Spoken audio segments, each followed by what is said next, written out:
కాచి కాపాడుతున్నాడు. హల్లెలూయా.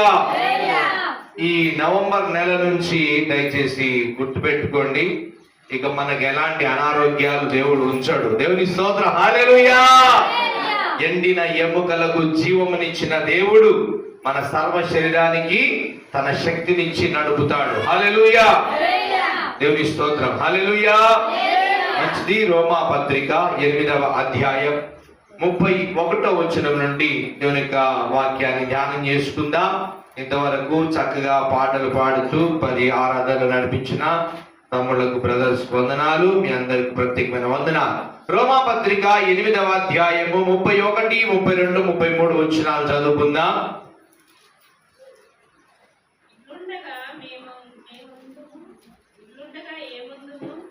దేవుడు మన పక్షమునుండగా మనకు విరోధి ఎవడు? తన సొంత కుమారుని అనుగ్రహించుటకు వెనుక తీయక మన అందరి కొరకు ఆయనను అప్పగించిన వాడు ఆయనతో పాటు సమస్తమును మనకెందుకు అనుగ్రహింపడు?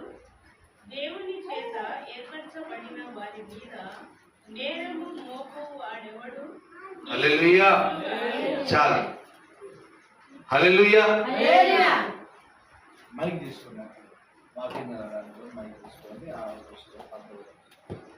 ప్రియులారా, ఇట్లుండగా ఏమందుము? దేవుడు మన పక్షమున ఉండగా మనకు విరోధి ఎవడు? రోమా పత్రిక 8వ అధ్యాయము 31వ వచనం. పిల్లలు దయచేసి ఇక్కడ మంచి దూరం దూరం కూర్చోండి.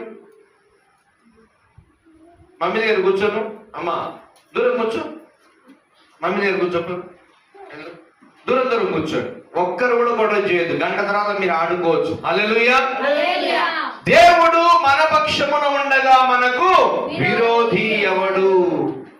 పిల్లరా, సృష్టికర్త అయిన దేవుడే మన పక్షంగా నిలబడితే ఇక మన ముందు ఎవరైనా నిలబడగలుగుతారా? నిలబడలేదు. దేవుడు ఒక వ్యక్తితో ఒక మాట అన్నాడు, నీ ఎదుట ఎవరు నిలవజాలరు యెహోషువ అంటాడు. ఆయన ఏమంటాడు? నీ ఎదుట ఎవరు నిలవజాలరు. నాకు విరోధముగా రూపింపబడిన ఏ వస్తువు కూడా, ఏ ఆయుధము కూడా వర్ధిల్లదు అని జ్ఞాపకం చేస్తున్నాడు. బాగా దేవుని సన్నిధిలో హృదయాలను తెరుచుకున్నారా? దేవుని వాక్యం వినడానికి ఎంతమంది ఆసక్తిగా వచ్చినా దేవుని వాక్యం విని దీవించబడాలి. బాగా గుర్తు పెట్టుకోండి, తేనెటీగ ఒక రోజులో కొన్ని వందల వేల పూల మకరందాన్ని గుంజుకుంటుంది. ఏం చేస్తుంది? తేనెటీగ అంటారు కదా, తేనెటీగ. ఈ తేనెటీగ ఒక రోజులో కొన్ని వందల వేల పూల మకరందాన్ని బాగా గమనించాలి. నేను ఎప్పుడైనా అడిగినప్పుడు చెప్పాలి. తేనెటీగకి ఇంజెక్షన్ లాగా ఒక కూర ఉంటుంది. కూర అది పుట్టినప్పుడు మంట వస్తుంది కదా, అది ఏం చేస్తుందంటే పువ్వులో ఉన్న ఆ సెంటర్ మధ్యలో స్థలంలో అది వెళ్ళి ఆటోమేటిక్ గా అది అక్కడ గుచ్చుకొని అక్కడ దాని కూరను గుచ్చి అందులో ఉన్న మకరందాన్ని అది తీసుకుంటుంది. అట్లా కొన్ని వందల వేల పూల మకరందాన్ని తీసుకొని వెళ్ళి తన గదిలో దాచిపెట్టుకుంటుంది. దాన్ని తేనె పట్టు అంటారు. అలాగన తయారు చేసిందే తేనె. దేవుని స్తోత్రం కలుగా. అలాగన కొన్ని వేల వందల పూల మకరందాన్ని తీసుకొని వస్తుంది. తర్వాత చాలా రోజులు దాచిపెడుతుంది ఆ మకరందాన్ని. దాన్ని మనం ఏం చేస్తామంటే పొగబెట్టి చక్కగా ఆ తేనెటీగల్ని ఎల్లగొట్టి చంపేసి ఆ తేనెంతా మనం తాగేస్తాం. కానీ అది ఎంత కష్టపడ్డది? కొన్ని రోజులు, కొన్ని నెలలు అది దాచిపెట్టుకున్న తేనె. అంటే ఒక్కొక్క పువ్వులో ఒక్కొక్క మకరందం ఉంటుంది. ఏ పువ్వులోనైనా తీపిదనం ఉంటుంది. తెలుసా మీకు? ఏ పువ్వులోనైనా తీపిదనము ఉంటది. కొన్ని పూలు తింటారు కూడా, అట్లా కొంచెం అట్లా నాలుగుతో టేస్ట్ చేస్తారు. హల్లెలూయా. పిల్లలు దగ్గరలో పెట్టుకోండి. ఎవరో దగ్గర కూర్చోబెట్టండి. అస్సలు పిల్లలు ఒక్కరు కూడా, హోసన్న మినిస్ట్రీలో వేల మంది కూర్చోతుంటారు, ఒక్కరు కూడా పిల్లలు గొడవ చేయరు. దేవుని స్తోత్రం కలుగాక, ప్రభువుకు మహిమ కలుగునుగాక. ఆమేన్. హల్లెలూయా. పిల్లరా, అలాగనే దాచిపెట్టుకున్నది అది తేనెగా మారుతుంది కదా. ఈ రోజు కూడా నువ్వు ప్రతి ఆదివారం వాక్యం విని నీ హృదయంలో దాచిపెట్టుకోవాలా. దేవుని స్తోత్రం కలుగాక. ప్రతి ఆదివారం ఏం చేయాలా? దేవుని వాక్యాన్ని విని హృదయంలో భద్రం చేసుకుంటే అది ఒకరోజు మకరందముగా మారి నీ జీవితానికి కావలసిన ఆశీర్వాదాన్ని తీసుకొని వస్తుంది. హల్లెలూయా. ఇక్కడ దేవుని యొక్క వాక్యం చూస్తున్నాము. దేవుడు మన పక్షమున ఉండగా మనకు విరోధి ఎవడు? దేవుడు నీ పక్షమున నిలబడాలి అని అంటే నీవు దేవుని సన్నిధిలో నిలబడాలి. దేవుని స్తోత్రం కలుగాక. దేవుడు మన పక్షమున నిలబడాలి అని అంటే మనము కూడా దేవుని సన్నిధిలో నిలబడాలి. అందరూ చెప్పుకోండి, దేవుడు నా పక్షాన ఉండాలంటే నేను దేవుని సన్నిధిలో కనబడాలి, దేవుని సన్నిధిలో నిలబడాలి, నా స్వరము దేవునికి వినబడాలి. అప్పుడే దేవుడు మన పక్షాన ఉంటాడు. హల్లెలూయా. చాలా మంది లోకంలో అన్ని చేసి వచ్చేసి యేసు ప్రభువు దగ్గరికి రాగానే ఇక నాకు బాగాలేదు అంటారు. కాదు, కొంతకాలం కనబడాలి నువ్వు దేవుని దగ్గర, కొంతకాలం నువ్వు నిలబడి ఉండాలి. తర్వాత దేవుని దగ్గర నువ్వు పెట్టే మొర వినబడాలి. హల్లెలూయా. దేవుని దగ్గర నీ మొర వినబడాలి, నీవు దేవుని సన్నిధిలో కనబడాలి. దేవుని దీవెనల కొరకు నువ్వు నిలబడి ఉన్నప్పుడు ఆయన నీకు చూసి నీ పక్షాన్ని వచ్చేస్తాడు ఆయన. దేవుని స్తోత్రం కలుగాక. హల్లెలూయా. ప్రియులారా, దేవుడు మన పక్షమున ఉండగా, చదువు మరొకసారి, ఇట్లుండగా ఏమందుము? 31వ వచనం. ఇట్లుండగా ఏమందుము? దేవుడు మన పక్షమున ఉండగా మనకు విరోధి ఎవడు? మనకు విరోధి అంటే శత్రువు ఎవరు? దేవుడే వచ్చి మన పక్షమున నిలబడితే ఎవరైనా వస్తారా దేవునితో పెట్టుకోవడానికి? ఇప్పుడు దేవుడు నీ పక్షాన్ని వచ్చి నిలబడ్డాడు, ఇక సాతాను కాదు ఎవరైనా వచ్చి మనం ఏమైనా చేయగలుగుతాడా? ఏమీ చేయలేడు. అయితే ప్రియులారా, దేవుడు మన పక్షాన నిలబడాలంటే మనం ఎక్కువగా దేవుని సన్నిధిలో కనబడాలి. దేవుని స్తోత్రం కలగాలి. శ్రమలు, బాధలు, ఇరుకులు, ఇబ్బందుల మధ్యలోనే ఒక స్త్రీ దేవుని సన్నిధిలో కనబడింది. మనం ఇంతకు ముందు నేను చెప్పాను, బైబిల్ బేసికల్ వర్డ్స్ అనే మనకు తెలియాలి. స్టార్టింగ్ నుంచి మళ్ళీ నేను గుర్తు చేస్తాను. మొట్టమొదటి చరిత్ర ఆదాము అవ్వ గురించి తెలవాలి. హల్లెలూయా. అంతకంటే ముందు దేవుడు 6 రోజుల్లో ఈ సృష్టి అంతని కలగజేసినాడు. పక్షులు, సముద్రం, తర్వాత ఆకాశ పక్షులు, గడ్డి, పూలు, ఇవన్నీ భూమి మీద ఉన్న అన్నిటినీ, సూర్య చంద్రులు అన్నిటినీ 6 రోజుల్లో కలగజేసినాడు. ఇవన్నీ బాగా బేసికల్ వర్డ్స్ గుర్తుండాలి. తర్వాత దేవుడు తన రూపంలో ఎవరు సృష్టించాడు? చెప్పాలి, ఆదాము పక్కటంలోంచి ఎవరు తీశాడు? హవ్వ. ఈ ఆదాము హవ్వలో పుట్టిన కుమారుడు కయీను, హేబేలు. అన్న తమ్ముడిని చంపేస్తాడు. మొట్టమొదటి హత్య జరుగుతుంది. దేవుడు అప్పుడు అంటాడు, కయీన్ నీ తమ్ముడు ఎక్కడ? అంటే నేను వాడికి కావలి వాడనా అని ఈ కయీన్ అన్నప్పుడు దేవుడు ఏమంటాడు? నీ తమ్ముని రక్తము నేలలో నుండి మొరపెడుతున్నది. బాగా గుర్తుపెట్టుకో, రక్తం మొరపెడుతుంది. అయితే మల్లెపల్లి 2 గృహాలను గురించి ధ్యానం చేశా. ఈ 2 గృహాల కాడ హత్యలు జరిగాయి. ఆ గృహాలలో అందమే కనబడదు. అక్కడ ఏం కనబడుతుంది? అక్కడ ఏముంటది? అక్కడ ఆ రక్తం మొరపెడుతుంది. అక్కడ ఆశీర్వాదం ఉండదు, శాపం ఉంటది. హత్యలు జరిగిన స్థలంలో ఆశీర్వాదం ఉండదు. చాలా మంది కొట్టి చంపేసిన స్థలాల్లో దీవెనలు ఉండవు, దరిద్రం ఉంటది, దుష్ట శక్తులు తిరుగుతుంటాయి అక్కడ. తర్వాత దేవుడు భూమి మీద ఏం కలుగజేసినాడు? జల ప్రళయాన్ని కలుగజేసినాడు. 40 దినాలు, 40 పగళ్ళు, 40 రాత్రులు. అప్పుడు నోవా కాలంలో 8 మంది మాత్రమే రక్షణ ఓడలో ఉన్నారు, మిగిలిన వారందరూ చనిపోయారు. ఆ తర్వాత కొంతకాలానికి దేవుడు అబ్రహాం అనే వ్యక్తితో వాగ్దానం చేసుకున్నాడు. వినాలి చాలా జాగ్రత్తగా. విని గ్రహించినప్పుడు మనకు అది దీవెనకు వస్తుంది. ఎవరిని ఏర్పాటు చేసుకున్న దేవుడు? అబ్రహాముతో వాగ్దానం చేసుకున్నాడు. నోవాను పిలిచి, నోవా నీ ద్వారా ఇది జరుగుతుందని చెప్పాడు. నోవాతో ప్రమాణం చేయలేదు. అబ్రహాంతో దేవుడు వాగ్దానం చేసుకొని అబ్రహాము తర్వాత శారాను తర్వాత దేవుడు దీవించి ఇస్సాకుని ఇచ్చినాడు. ఇస్సాకు పేరు చిరునవ్వు అని అర్థం. చాలా ఏళ్ళకు పుడతాడు కాబట్టి ఇస్సాకుని ఏమంటారు? చిరునవ్వు. శారా నవ్వుతుంది. ఇప్పుడు ఈ వయసులో నేను గర్భం దాల్స్తానా అని, ముసల్ధనంలో దాలుస్తానా అని అన్నప్పుడు ఖచ్చితంగా మీదటికి ఈ కాలమున కుమారుడు పుడతాడు, అతనికి ఇస్సాకు అని పేరు పెడతామని దేవుడు చెప్తాడు. తర్వాత ఇస్సాకు తర్వాత యాకోబు చరిత్ర ప్రారంభమవుతుంది. యాకోబు తర్వాత యోసేపు చరిత్ర ప్రారంభమవుతుంది. హల్లెలూయా.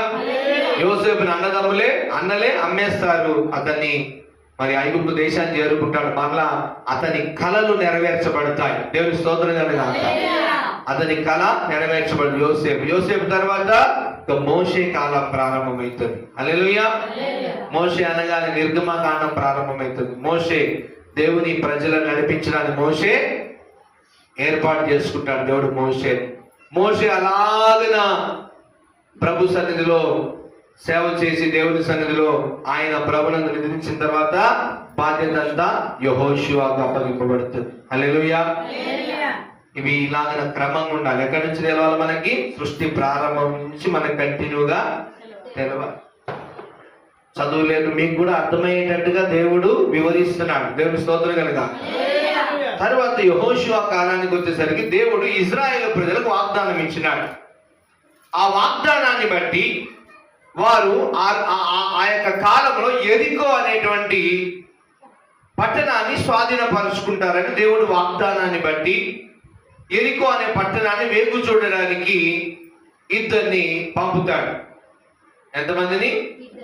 ఇద్దరిని. వారిని ఆ ఇద్దరిని ఎవరు దాచుతారు? రాహాబు అనేటువంటి స్త్రీ వేగు చూడడానికి వెళ్ళిన వారిని దాచుతుంది. అయితే రాహాబు అనేటువంటి స్త్రీ చేసేటువంటిది మరి లోక సంబంధమైన పాప వృత్తే కానీ ఆమె ఆలోచనలు ఎలా ఉంటాయి? పరిశుద్ధంగా ఉంటాయి. కనుక ఆమె ఒక మాట తీసుకుంటుంది వాళ్ళ దగ్గర, వేగుల వారి దగ్గర. అయ్యా, ఈ పట్టణం మీకు స్వాధీనం చేస్తాడు దేవుడు అని నాకు తెలుసు. ఈ పట్టణాన్ని స్వాధీనపరుచుకున్నప్పుడు నన్ను నా కుటుంబాన్ని జ్ఞాపకం చేసుకోండి అయ్యా అని బతిలాడుకుంటే, సరే మంచిదమ్మా, మాకు ఇంత న్యాయం చేసావు కదా అని చెప్పేసి వారు మాట ఇస్తారు. ఏమని? మీ ఇంటిని మేము రక్షిస్తాం. అప్పుడు వారు వెళ్ళిపోయిన తర్వాత కొంతకాలానికి ఇజ్రాయేలు ప్రజలందరూ కలిసి ఈ యెరికో పట్టణాన్ని స్వాధీనం చేసుకోవడానికి వస్తారు. అప్పుడు ఏం జరుగుతుందో మనం చాలా జాగ్రత్తగా ధ్యానం చేస్తున్నాం. దేవుడు మన పక్షమున ఉండగా మనకు విరోధి ఎవడు అని వాక్యంతో మనం ప్రారంభించినాము. దేవుడు మన పక్షంగా ఉండాలంటే మనం ఏం చేయాలంటే దేవుని సన్నిధిలో ఎప్పుడు కనబడాలి. హల్లెలూయా. ఎప్పుడు నువ్వు ఇంటికాడున్నా దేవుని యందు భయభక్తులు కలిగి ఉండాలి, కనబడాలి. సమాజంలో ఉన్నా, మరి రోడ్ల మీద ఏదైనా వ్యాపారాలు చేసుకున్నా, మాట తీరు అంతా దేవునికి నచ్చినట్టుగా మనము కనబడుతూ ఉంటే దేవుడు మన పక్షాన్ని నిలబడతాడు. దేవుని స్తోత్రం కలుగాక. హల్లెలూయా. నిర్గమకాండం 14వ అధ్యాయం చూద్దాం ఒకసారి. ప్రియులారా, దేవుడు మన పక్షాన ఉండాలంటే మనము ఆయన సన్నిధిలో నిలబడాలి. ఎందుకంటే తన సొంత కుమారునే మనకు వెనుదీయక ఇచ్చిన దేవుడు మన పక్షంగా ఏ కార్యమైనా చేస్తాడు. దేవుని స్తోత్రం కలుగాక. నీ మీద ఏ సాతాను శక్తి వచ్చి నేను శోధిస్తున్న ఆయన నీ పక్షాన నిలబడి దాన్ని గద్దిస్తాడు. అయితే నువ్వు దేవుని సన్నిధిలో కనబడాలి. నిర్గమకాండం 14వ అధ్యాయం 13-14 వచ్చిన. అందుకు మోషే భయపడకుడి యెహోవా మీకు నేడు కలుగజేయు రక్షణను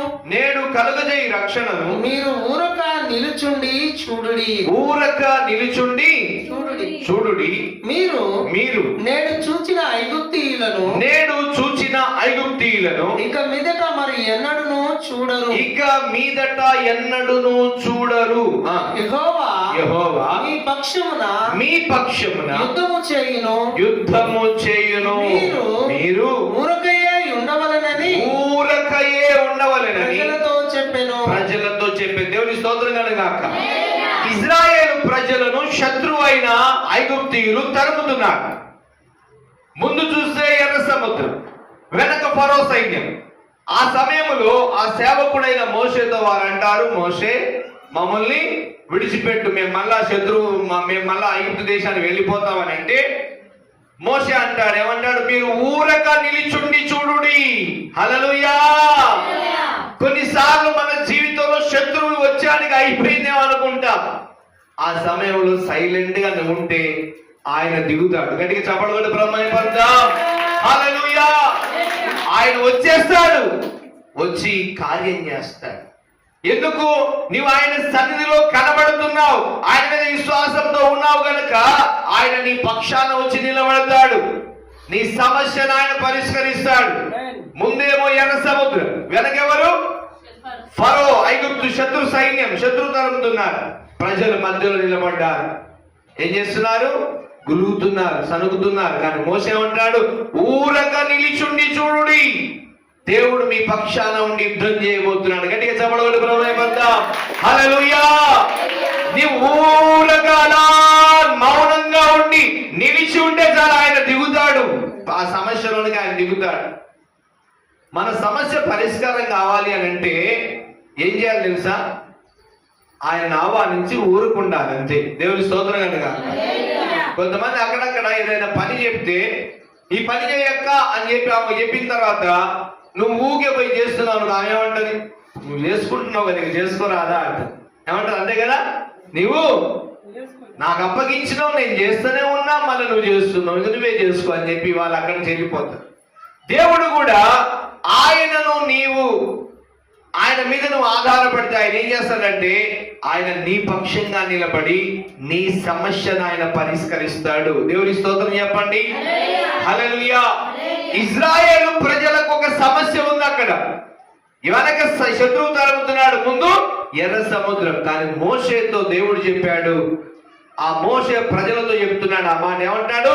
మీరు ఊరగా నిలిచుండి చూడుడి, దేవుడు మీ పక్షాన నిలబడి యుద్ధం చేస్తాడు. హల్లెలూయా, హల్లెలూయా. కొన్నిసార్లు మౌనంగా ఉండాలి, కొన్నిసార్లు మౌనంగా ఉండాలి, కొన్నిసార్లు నువ్వు దేవుని మీద ఆధారపడాలి, కొన్నిసార్లు నీ ఆత్మలో విశ్వాసంతో చూస్తూ ఉండాలి. ఏదైతే జరగదనుకుంటున్నావు అది జరుగుతుంది, దేవుడు చేస్తాడు. దేవుని స్తోత్రం కలుగాక. హల్లెలూయా. అలా అనగానే ఇజ్రాయేలు ప్రజలు కొంత సమయం మౌనంగా ఉన్నారంట. ఒకసారి స్తోత్రం చెప్పండి. మౌనంగా ఉన్నారు. మోషే ఏదో అన్నాడు చూద్దామని అలా కొంచెమే సమయం మౌనంగా ఉన్నారు. మోషే తన చేతిలో ఉన్న కర్రను చాచి ఎర్ర సముద్రం మీదికి అలా చాచి ఇలా ప్రార్థన చేశాడు. తూర్పు గాలి వచ్చి 2 పాయలుగా చేసింది సముద్రాన్ని. దేవుని స్తోత్రం కలుగాక. హల్లెలూయా. దేవుడు తూర్పు గాలిని పంపినాడు. 2 పాయలుగా గోడ నిలబడినట్టు నీళ్లు నిలబడ్డాయి. ఆరిన నేల మీద ఇజ్రాయెల్ ప్రజలు నడుచుకుంటూ వెళ్ళారు. దేవుని స్తోత్రం కలుగాక. అంతకు ముందు అదే శత్రువుతో భయపడుతున్నారు. కొన్నిసార్లు ఈ మార్గంలో శత్రువు ఉంటాడని నువ్వు భయపడతావు. ఎవరికి బాగా తెలుస్తుంది? కొంచెం అప్పులు ఉన్న వాళ్ళకి బాగా తెలుస్తుంది. ఆ అప్పు ఇచ్చిన వ్యక్తి ఆ ప్రదేశంలో ఉన్నాడని చెప్పి అక్కడి నుంచి వెళ్ళడానికి భయపడుతుంటాం. కానీ అక్కడ పోయేటప్పుడు అతనికి మనం కనబడకుండా కూడా దేవుడు చేస్తాడు. దేవుని స్తోత్రం కనుక. కొన్నిసార్లు అక్కడి నుంచి వెళుతూ నువ్వు వెళ్ళిపో, అక్కడి నుంచి అతనికి మనం కనబడం, మన దిక్కు చూడాడు, ఏదో పని మీద ఉంటాడు. అలాగే దేవుడు దాటించేస్తా ఉంటాడు. ఇజ్రాయేలు ప్రజలను కూడా దేవుడు ఆ ఆరిన నేల మీద నడిపి శత్రువు భయము నుంచి విముక్తిని కలగజేసినాడు. దేవుని స్తోత్రం కలగాక. ఊరక అలాగ నిలిచుండి చూడాలి. ప్రియులారా, అలాగే ఈరోజు ప్రత్యేకంగా ఈ ఇజ్రాయేలు ప్రజలు యెరికోను ఎలా స్వాధీనం చేసుకున్నారో మనం 10-15 నిమిషాల్లో తెలుసుకొని ఆ తర్వాత రొట్టె కార్యక్రమాన్ని తీసుకుందాం. యెహోషువ గ్రంథం 6వ అధ్యాయం 6వ వచనాన్ని ధ్యానం చేద్దాం. యెహోషువ గ్రంథం 6వ అధ్యాయం 6వ వచనం. చాలా శ్రద్ధగా దేవుని మాటలు వినాలి. మీరు చాలా గంతులు వేసుకుంటూ దేవుని సన్నిధికి రావాలి. ఇప్పటి నుంచి ఏ అనారోగ్యం ఎవరికి రాకూడదు గాక. ఆమేన్. హల్లెలూయా. స్తోత్రం. హల్లెలూయా. ప్రార్థన చేద్దాం. ప్రతి ఒక్కరి నరములు, కండరాలు, కీళ్లు, అవయవాలు, సర్వ శరీరంలో ఉన్న రక్త కణాలు దేవుని శక్తితో నింపబడి గంతులు వేసి జీవించుదురు గాక 100 ఏళ్ళు. హల్లెలూయా, హల్లెలూయా.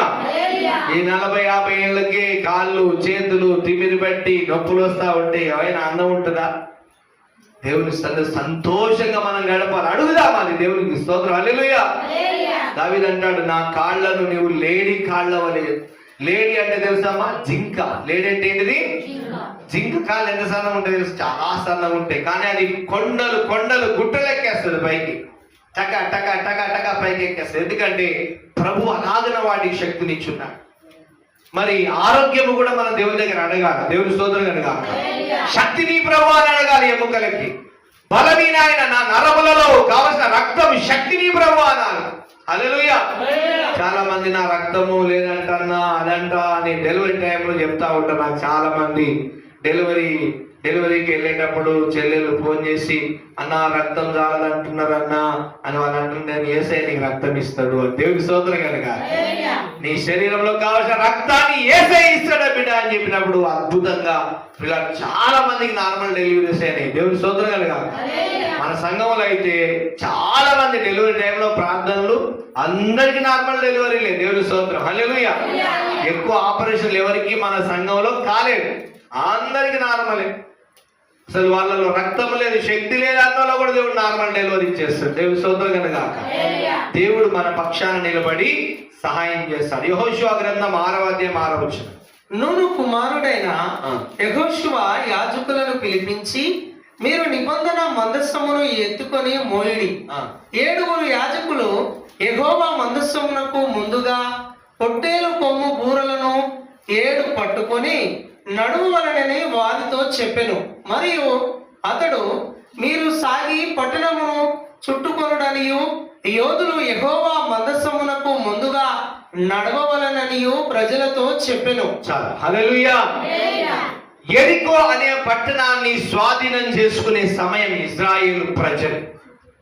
ఒక్కొక్కసారి మనకు కూడా ఇది జరగదు, ఇది కాదు అనుకున్న దాన్ని కూడా దేవుడు నిలబడి చేస్తాడు. దేవుడి స్తోత్రం కనుక హల్లెలూయా. ఒక్కొక్కసారి నీ ఇంటి సమస్య, నీ పొలం సమస్య నీ ముందుంటది, అది జరగదని అంటారు లోకం, కానీ దేవుడు నీ చేతికి ఇచ్చేస్తాడు దాన్ని. దేవుడి స్తోత్రం చెప్పండి హల్లెలూయా. ఈ యెరికోను స్వాధీనం చేసుకోవడం అసాధ్యం. ఈ యెరికో పట్టణాన్ని దేవుడు చెప్తున్నాడు కానీ వీళ్ళు నమ్ముతలేరు ఇజ్రాయెల్ ప్రజలు. తీరా టైం వచ్చేసింది, మందసాన్ని మోసుకొని వెళ్ళేవారు మోస్తున్నారు, 7 యాజకులు బూరలు పట్టుకొని ఊదుతున్నారు, యోధులు ఉన్నారు వారి ముందు. పిల్లరా, దేవుని దీవెనలు పొందుకోవాలంటే బాగా గుర్తుపెట్టుకుని ఒక్కదాన్ని వరిస్తే కాదు, స్తుతించేవారు ఉండాలా. స్తోత్రం చెప్పండి, గట్టిగా చెప్పండి. నీ ముందు సంఘములో హృదయపూర్వకంగా దేవుని స్తుతించేవారు ఉండాలా, దేవుని మీద ఆధారపడి ప్రార్థన చేసేవారు ఉండాలా, ఎప్పుడు దేవుని సన్నిధిలో కనబడే వాళ్ళు ఉండాలా, దేవుని సన్నిధిలో నిలబడే వాళ్ళు ఉండాలా. ఏదో లైవ్ లో షోలు చూసి సినిమా టాకీస్ లో పోయి లేచి వచ్చినట్టు వస్తే ఆశీర్వాదాలు రావు. లైవ్ లో అక్కడ కనబడే ఇక్కడ చూడండి, యాజకులు 7 యాజకులు 7 యాజకులు బూరలు పట్టుకొని 7 దినాలు తిరుగుతున్నారు దేవుని ఆ యొక్క కార్యం జరగడానికి. మన జీవితంలో కూడా దేవుని కార్యం జరగాలంటే కొంచెం టైం పడుతుంది. దేవుని సన్నిధిలో ఆ యొక్క నిలబడేటువంటి ప్రజలతో మనం నిలబడి ఉండాలి. దేవుని స్తోత్రం కనుగాక. దేవుని సన్నిధిలో నిలబడి ఉన్న వారు ఉండాలి. నేను గొప్పగా చెప్పుకున్నాను, చాలా మంది పాస్టర్లు వచ్చి అంటా ఉంటారు, ఎన్ని బాధలు వచ్చి నేను బలి నిలబడ్డావయ్యా. ఎందుకు నిలబడతావు? దేవుని దగ్గర నిలబడినాం. దేవుని స్తోత్రం కనుక దేవునికి ఎప్పుడు కనబడాలి. ఇదే చర్చిలో అనేక రాత్రులు అనేక పగళ్ళు దేవుని దగ్గర కనబడి నిలబడినప్పుడు ఆ దేవుడు కనికరం చూపి ప్రేమ అనురాగం కలిగిన బిడ్డలముగా మనం జతపరిచినాడు. దేవుని స్తోత్రం కనుగాక హల్లెలూయా. ఆ ప్రేమ కలిగిన దేవుడు కార్యం చేస్తాడు. ఎప్పుడంటే ఆయన సన్నిధిలో నిలబడి ఉండాలా, కనబడాలా. బాధ వస్తుంది, శోధన వస్తుంది, ఎరుకు వస్తుంది. కుటుంబం ఉన్నప్పుడు అన్ని సంతోషాలు ఉంటాయమ్మా.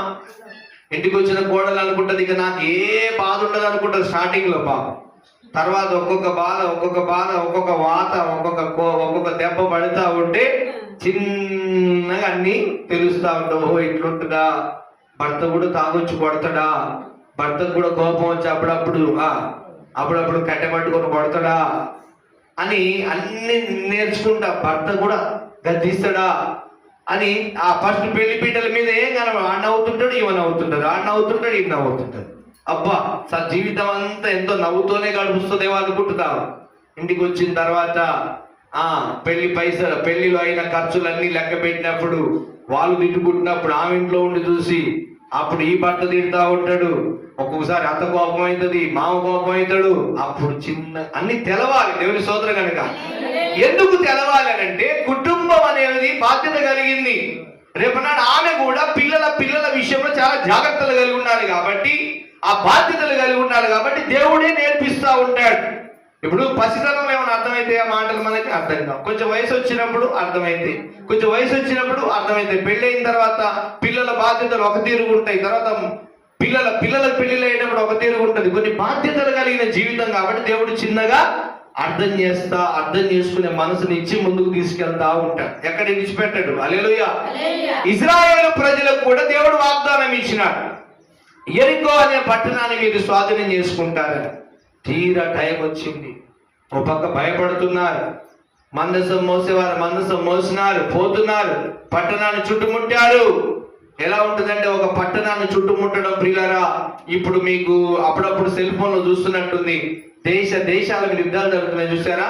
ఇలా ఒక్కొక్క దేశాన్ని ఒక్కొక్కరు స్వాధీనపరుచుకునే వ్యవహారాలు ఎలా ఉంటాయో అప్పటి రాజుల యుద్ధాలు కూడా అలాగే ఉండేవి. ఈ యెరికో చుట్టూ తిరగమన్నాడు దేవుడు. ఒకసారి పాళెంలోకి వెళ్ళి ఆగారు. ఫస్ట్ దినాన ఒకసారి తిరిగి, రెండో రోజు కూడా ఒకసారి తిరిగారు పట్టణం చుట్టూ, మరలా ఆగారు.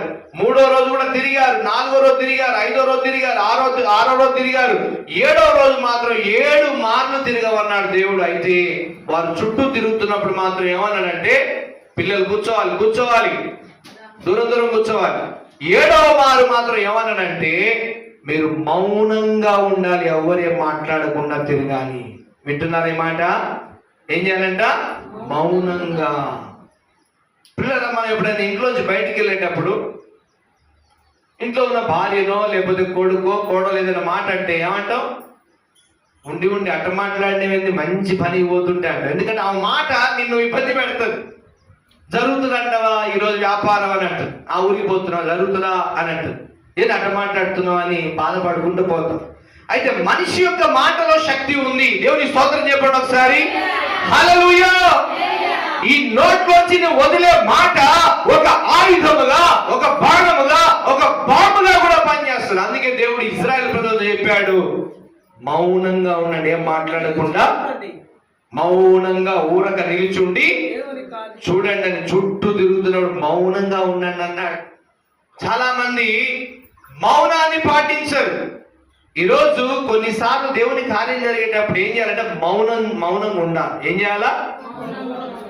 మాట్లాడక, ఏం మాట్లాడదు, మౌనంగా ఉండాలి. ఆ చిన్న పాప అకౌంట్లో డబ్బులు ఉన్నాయా బేటా అని నేను 3 రోజుల క్రితం అడిగితే, ₹1 కూడా లేవు నా దగ్గర అన్నది. నేనుండను, అట్లా ఎప్పుడు అనకూడదు. లేవు అనాలా అంటే, లేవు అనే మాట మాట్లాడొద్దు. ₹1 కూడా లేవు అనే మాట మాట్లాడొద్దు. ఏమో డాడీ లేనట్టున్నాయి అనాలి కదా, మార్చొచ్చు కదా దాన్ని. దేవుని స్తోత్రం కానీ కాక. లేవు, కాదు, జరగదు అంటే జరగదు. నిజంగా చెప్పాలంటే ఏదైనా పని ఇప్పుడు బేరానికి వెళ్తున్నప్పుడు జరుగుతుంది అనుకుంటే జరిగిపోతుంది. దేవుని స్తోత్రం కానీ కాక. నువ్వు అనుమానంగా వెళ్తే అనుమానంగానే ఉంటుంది. దేవుడు ఇస్తాడు అని నమ్మాలి, పోతుండాలి. ఈ యెరికో అనే పట్టణాన్ని చుట్టుముట్టినప్పుడు 7వ రోజు 7 మార్లు, అదే 6వ అధ్యాయం 11 వచ్చింది, చదువుకుంటూ వెళదాం. ఈ 7వ రోజు అట్లు యెహోవా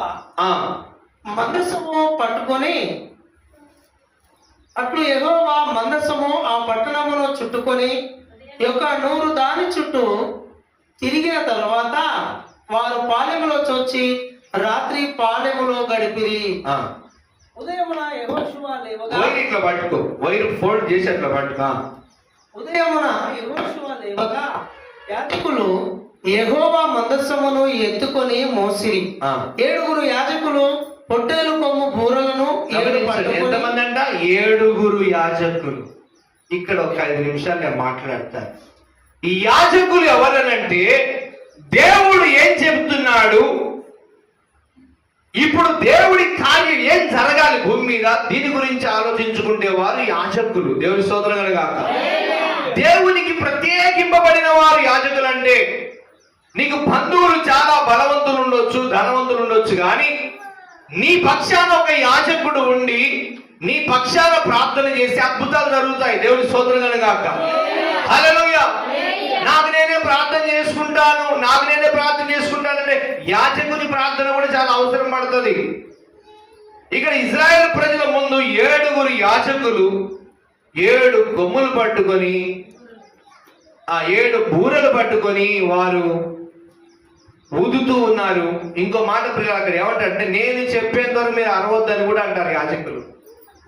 కొన్నిసార్లు చెప్పకముందే స్తోత్రం, హల్లెలూయా, అది ఇది అరుస్తూ ఉంటాం మనం. అది ఇక్కడ యాజకులు చెప్పేంత వరకు కూడా ఒకసారి అరవద్దని చెప్తాడు. 6 సార్లు తిరిగింది, 7వసారి ఇప్పుడు కేకలేయండి అంటారు ఆ యాజకులు. అప్పుడు ఆ 16 వచ్చింది చదవండి. 7వ మారు యాజకులు బూరలు ఊదగా యెహోషువ జనులకు ఇలాగూ ఆజ్ఞ ఇచ్చెను. చూడండి, దేవుని సేవకుడైన యెహోషువ జనులతో చెప్తున్నాడు. అప్పటి వరకు మౌనంగా ఉండండి అన్నాడు, ఇప్పుడు మాత్రము ఒక మాట చెబుతున్నాడు. చూద్దాం. కేకలు వేయుడి, ఇప్పుడు అరవండి అంటున్నాడు. దేవుని స్తోత్రం చెప్పండి. స్తోత్రం, హల్లెలూయా. ఇప్పుడు అరవండి, కేకలు వేయుడి, యెహోవా ఈ పట్టణమును మీకు అప్పగించుచున్నట్లు. ఈ పట్టణాన్ని దేవుడు మీకు ఇప్పుడు అప్పగిస్తూ ఉన్నాడు. ఇప్పుడు కేకలు వేయండి అని చెప్పినప్పుడు, అరే అంతకుముందు ఏం చేశారు? కేకలు వేయలేదు. ఏం చేశారు? వాళ్ళు మౌనంగా తిరిగినారు. మీకు తెలుసు తెలియదు కానీ కొంతమంది మౌన వ్రతాలు చేస్తారు. ఏమా ఎక్కడ ఆయన ఎడిపోయిండు అంటే, ఏడిపోయిండమ్మా సార్ అంటే, ఏంటిదమ్మా అంటే పక్కనున్నామని చెప్తున్నా. ఆమె మౌన వ్రతం చేస్తుంది. ఏ వ్రతము? ఏదో వాళ్ళకి నచ్చిన వ్రతం. ఇక్కడ కూడా చేశారు మౌన వ్రతం. దేవుని స్తోత్రం కలుగాక. ఇది కూడా వ్రతము అంటే దేవునికి నచ్చిన విధముగా దేవుని కార్యం జరగడానికి కావలసిన సమయాన్ని కేటాయించడమే వ్రతం. క్రమాన్ని పాటించడమే వ్రతం. ఏదో లోకంలో వినబడుతుంది, మన దగ్గర వినబడుతుంది కాదు, ఉంది. మన పరిశుద్ధ గ్రంథంలో కూడా వ్రతాలు ఉన్నాయి. వ్రతం అంటే దేవుని దగ్గర కూర్చొని కనిపెట్టడం, దానికి కావడానికి ఎప్పుడు ఆలోచించడానికి వ్రతం అంటారు. బాగా దేవుని పద్ధతి ప్రకారం మనము ఆశీర్వాదాలు పొందుకోవడానికి కూడా వ్రతం అంటే ఒక నిష్ఠతో సంబంధించింది. హల్లెలూయా, హల్లెలూయా. ఈ 7వ మారు యాజకులు బూరలు ఊదగా యెహోషువ జనులకు ఇలాగూ ఆజ్ఞ ఇచ్చెను. శపింపబడెను. రహాబు అను వేశ్య మనము పంపిన దూతలను దాచిపెట్టిన గనుక ఆమెయు ఆ ఇంట నున్న వారందరూ మాత్రమే బ్రతుకుదురు. దేవుని స్తోత్రం కలుగాక. ఆ యెరికో దేశంలో ఉన్న ప్రజలందరూ భయపడుతున్నారు. అందరికీ మరణ భయం వచ్చేసింది. ఇశ్రాయేలు ప్రజల చేతిలో మనము చచ్చిపోతాం. వాళ్ళు స్వాధీనం చేసుకుంటున్నారు. పిల్లరా, ఆ కాలంలో కూడా చనిపోకుండా ఉండడానికి కొంతమంది, అయ్యా నీ దాసిగా బ్రతుకుతానంటే విడిచిపెట్టేవారు. వాళ్ళ చేతి కింద దాసులుగా ఉంచుకునేవారు, దాసులుగా ఉంచుకునేవారు, చేతి కింద పని చేసుకోవడానికి ఉంచుకునేవారు. అంటే చేర్చుకునేవారు. పనికి చాలా మంది అవసరం. మీకు ఇప్పుడు వాళ్ళకి తెలియదు కానీ ఆ కాలపు లెక్క నేను ఒకసారి గుర్తు చేస్తాను. ఒక వ్యక్తికి ఒక 10 ఎకరాల పొలం ఉందంటే భార్య ఒక్కతే చేయలేదని చెప్పేసి కొంతమంది ఇంకొక అమ్మాయిని కూడా పెళ్లి చేసుకునేవారు. దేనికి చేసుకున్నారని అప్పటి చరిత్రను చూస్తే పని ఎక్కువ ఉంటది కాబట్టి కొంతమంది పనులు జీతగాలు కొంతకాలం ఉంటారు, కొంతకాలము పోతారు. పంట నాశనం అవుతుంది కాబట్టి నమ్మకమైన వ్యక్తులు ఉండాలని చెప్పేసి పని ఎక్కువ ఉంటే 2 భార్యల్ని అట్లా ఆ కాలంలో చేసుకునేవారు. అది అజ్ఞాన కాలం. ఇప్పుడు ఏకపత్ని పురుషులు మాత్రమే దేవునికి ఇష్టలు. దేవుని స్తోత్రం కలుగా. దాసీలుగా జీతగాళ్ళని పెట్టుకునేవారు. భార్యాభర్తలు వారు కూడా జీతగాళ్ళు ఉంటారు. కొంతమంది పని ఎక్కువ ఇళ్లలో చూడండి జీతగాళ్ళు ఉంటారు. అలాగన ఈ పని ఎంత ఎక్కువైతే అంతగా వారు ప్రజలను దాసులుగా చేర్చుకునేవారు. ఈ దేశములో యెరికో దేశంలో కానీ లేకపోతే ఆ కాలంలో ఇజ్రాయెల్ ప్రజలు చేసిన దేశాల్లో యుద్ధాలు కానీ ఆ రాజ్యాలను స్వాధీనపరచుకున్నప్పుడు కానీ లేకపోతే శత్రు దేశం వారు మన ఇజ్రాయెల్ ప్రజల మీద దాడికి వచ్చినప్పుడు కూడా కొంతమంది చెరగోని తీసుకొని పోయిరని రాయబడి ఉంటుంది. హల్లెలూయా. చెరగోని తీసుకొని పోయినట్టే దాసులు ఉండడానికి తీసుకొని వెళ్ళిపోతా ఉంటారు. ఆ పట్టణంలో ఉన్న ప్రజలందరికీ ఏ భయం ఉంది? మరణ భయం కలుగుతుంది. కానీ ఒక్క కుటుంబం మాత్రము సంతోషిస్తూ ఉన్నది. ఆ కుటుంబం రాహాబ్ అనే స్త్రీ కుటుంబం. దేవుని స్తోత్రం కలుగాక. ఎందుకంటే పిల్లలు ఇంతకు ముందు నేను చెప్పాను, ఈ రాహాబ్ అనేటువంటి స్త్రీ ఆ యొక్క ఎరికోను వేగు చూడడానికి వచ్చిన వారికి ఆశ్రయం ఇస్తుంది. హల్లెలూయా. ఆ భయంకరమైన శపింపబడిన స్థలం అంట. ఎరికో అంతా శపింపబడిందంట. ఆ తర్వాత రాయబడి ఉన్నది, ఆ శపింపబడిన పట్టణంలో వెండి దొరికినా, బంగారం దొరికినా, ఇత్తడి దొరికినా అవన్నీ మందిరంలో తీసుకొచ్చి చేసేయాలి, కానీ ఎవరు కూడా సొంతంగా వాడుకోవద్దు అని. మీకేమైనా ఎక్కడ దొరికితే మీరు వాడుకొని అమ్ముకోకండి, అది తెచ్చి మందిరంలో పడి దేవుని స్తోత్రం కనుక ఆ కానుక పెట్టెలో వేసేది. అది అలాగనే పరిశుద్ధం అవుతుంది, కానీ దొరికింది మనం వాడుకుంటే అది మనకి ఎంతో నష్టాలను కూడా కలగజేస్తుంది. కొంతమందికి బంగారం దొరికితే ఆ బంగారాన్ని తెచ్చి వాడుకుంటా ఉంటారు కొంతమంది. చాలా శోధన, కొన్ని ఏళ్ల వరకు వాళ్ళ కుటుంబాలను పీడిస్తుంటాయి శోధనలు. ఏమైందంటే ఏదో బంగారం తీసుకొని వచ్చిరంట ఇంట్లోంచి, అప్పటి నుంచి ఇట్లా వాడు చచ్చిపోయింది, ఈమెకిట్లయింది, అట్లయింది. కొన్ని శాపాలు. పట్టణం కూడా ఎలా అయిపోయిందంటే ఎరికో పట్టణం శపింపబడింది. ఈ ఎరికో పట్టణంలో ఏది మీరు ముట్టుకోవద్దని ఇజ్రాయెల్ ప్రజలు చెప్తాడు దేవుడు. పిల్లరా, రాహాబ్ అనేటువంటి స్త్రీ ఇల్లు రక్షింపబడింది. ఇక్కడ గట్టిగా స్తోత్రం చెబుదాం. హల్లెలూయా. ఈమె వేగు చూడడానికి వచ్చిన వారిని, ఇజ్రాయేలు ప్రజలు వేగు చూడడానికి వచ్చిన వారికి ఆశ్రయం ఇచ్చింది.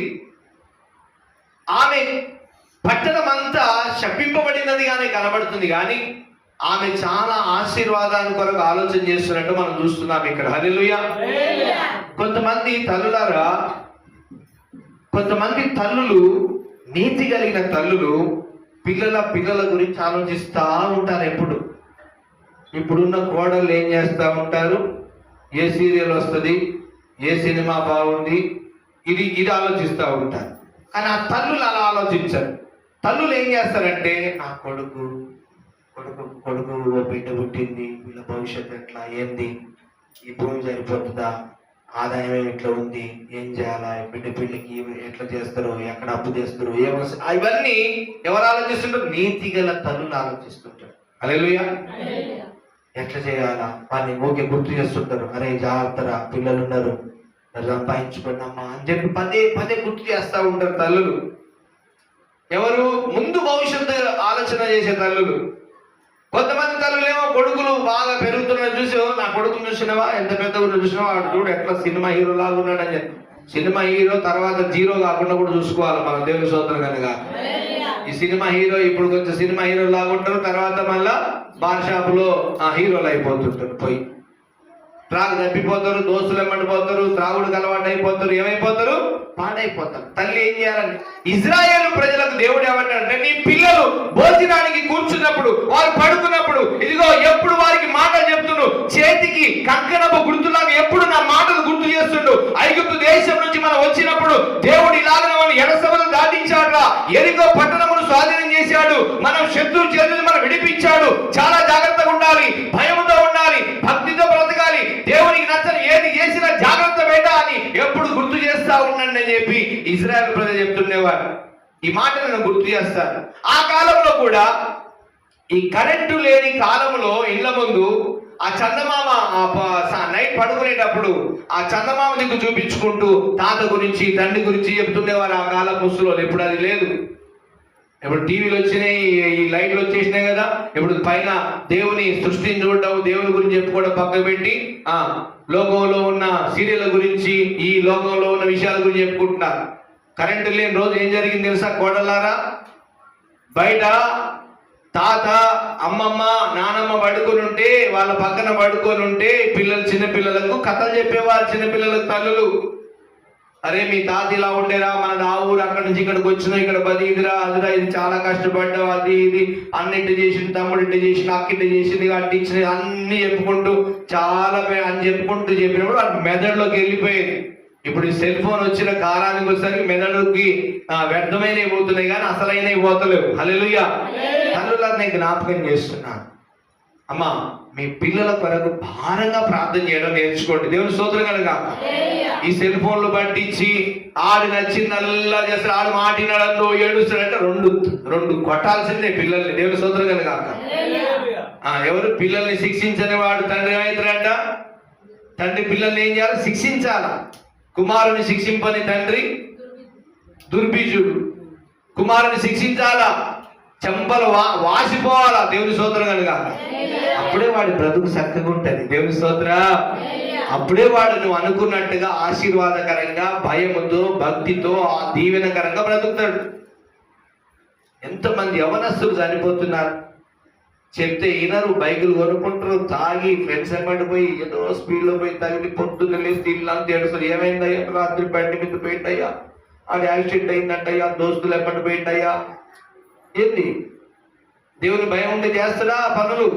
ఫస్ట్ నుంచి దేవుని భయం చెప్తే, ఆ తల్లి చెప్తే వాడు అట్లా బైక్ వేసుకొని పోతాడా నైటు? ఇజ్రాయేల్ ప్రజలకు అలా చెప్పేవారు. హల్లెలూయా. మనకంటే 50 ఏళ్ల ముందు కూడా ఈ భయం ఉంది పిల్లల్లో. ఇప్పుడు లేదు, కరువైపోయింది. కానీ తీసుకొని రావచ్చు ఆ భయాన్ని మరలా దేవుని స్తోత్రం కనుక. పెద్ద ఇంట్లో పెట్టుకొని కూర్చోండి, ఎవరు ఏమన్నా దాంట్లోకి రావాల్సిందే, మోకరించి ప్రార్థన చేయాల్సిందే. మొక్క ఏముందనేది మానే వంగునా. చిన్నప్పుడే నీ కంట్రోల్లో ఉంటే వాడు అదే వారి వరకు నువ్వు కూడా భయంతో ప్రార్థన చేసుకుంటూ వారికి చెప్పాలి. ఈ రాహాబ్ అనేటువంటి స్త్రీ ఆ దేశంలో ఉన్న బంగారం కొరకు ఆశపడలేదు, వెండి కొరకు ఆశపడలేదు, ఆ దేశంలో ఉన్న ఆశీర్వాదాల కొరకు కాదు, కానీ సృష్టికర్త అయిన దేవుడు ఇజ్రాయెల్ పక్షముగా ఉన్నాడు. గట్టిగా స్తోత్రం చెబుదామా? సృష్టికర్త అయిన దేవుడు ఇజ్రాయెల్ పక్షముగా ఉన్నాడు, వారి పక్షముగా ఆయన యుద్ధం చేస్తున్నాడు అని గ్రహించి, అయ్యా నా పట్టణాన్ని స్వాధీనం చేసుకున్నప్పుడు నా కుటుంబాన్ని, నా తండ్రి ఇంటిని జ్ఞాపకం చేసుకోండి అని చెప్పి ప్రాధేయపడినప్పుడు ఆ మాట ఇచ్చిన వేగువారు ఏమంటున్నారు? ఆ పట్టణం అంతా భయపడుతుంటే, అరే మనకు ఆ రోజు వేగు చూడడానికి వచ్చిన వారికి ఆ ఆదరణ ఇచ్చిన ఆ రాహాబ్ అనేటువంటి స్త్రీ ఇంటిని మనము రక్షించాలి. గట్టిగా చప్పట్లు ప్రారంభిద్దాం. హల్లెలూయా. ఆ ఒక్క స్త్రీ చేసిన పనికి ఇంటి లాదు రక్షణ పొందినారు. హల్లెలూయా. ఈరోజు తల్లులారా, నీవు తీసుకున్న నిర్ణయం, నీవు తీసుకున్న ప్రభు దగ్గర నువ్వు చేసిన నిర్ణయము, తీర్మానము, నువ్వు చేసే ప్రార్థన, అది నీ ఇంటికి, నీ పిల్లల తరానికి ఆశీర్వాదకరంగా మారునుగాక. ఆమేన్. హల్లెలూయా. భారంగా నీ కొడుకులు చూసినప్పుడు కన్నీరు రావాలి. హల్లెలూయా. పెరిగాడు, ఎదిగాడు, కండలు బండలు మోస్తున్నాడు, కండలు పెరిగిపోయాయి మావాడికి. ఎంత అందంగా ఉన్నాడు. నువ్వేంద్ర సినిమా హీరోవి ఇట్లే మురుస్తుంటారు. నా పిల్లల విషయం నేను మురువన మాట్లా జాగ్రత్త అంటుంటా. దేవుని స్తోత్రం కనుక. జాగ్రత్త, ప్రతి విషయంలో జాగ్రత్త. ఎప్పుడు చిన్నప్పటి నుంచి ఆ భయం పెట్టాలి.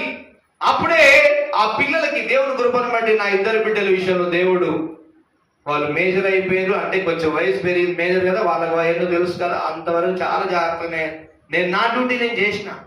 ఎక్కడ కూడా వాళ్ళకి తప్పుగా ఎక్కడ ఫంక్షన్లకు వెళ్ళడం, అక్కడికి వెళ్ళడం, ఈ డెకరేషన్లు బడాయిలు లేదు. సింపుల్ గా బతకాలి అంతే దేశం మీద. దేవుని స్తోత్రం కనుక. హీనంగా ఉండాలా, ఎక్కువ కూడా ఎక్కడ మాట్లాడరు. అలాగ ప్రభు సన్నిధిలో వారిని నిలబెడితే ఏమైంది? పిల్లల తరాలు దీవించబడతాయి. ఈరోజు తీర్మానం తీసుకుంటావా? మోకరించిన ప్రార్థన చేసుకుంటా. తీర్మానం చేయి, అయ్యా నాకు ఇచ్చిన పిల్లలను బట్టి స్తోత్రాలు అయ్యా. ఈ పరిశుద్ధ ఆదివారంలో నువ్వు తీసుకునే తీర్మానం చాలా ఆశీర్వాదకరంగా మారబోతుంది. నువ్వు తీసుకునే ప్రతి నిర్ణయము, ప్రతి ప్రార్థన, నువ్వు చేసే ప్రతి ప్రార్థన నీ స్వరం వినబడుతుంది. ప్రియ దేవుని బిడ్డ, దేవుని సన్నిధిలో నీ స్వరం వినబడాలా? నువ్వు దేవుని సన్నిధిలో కనబడాలి. మోకరించు త్వరగా మోకరించు. ప్రభువా నీకు స్తోత్రాలు ఆయన.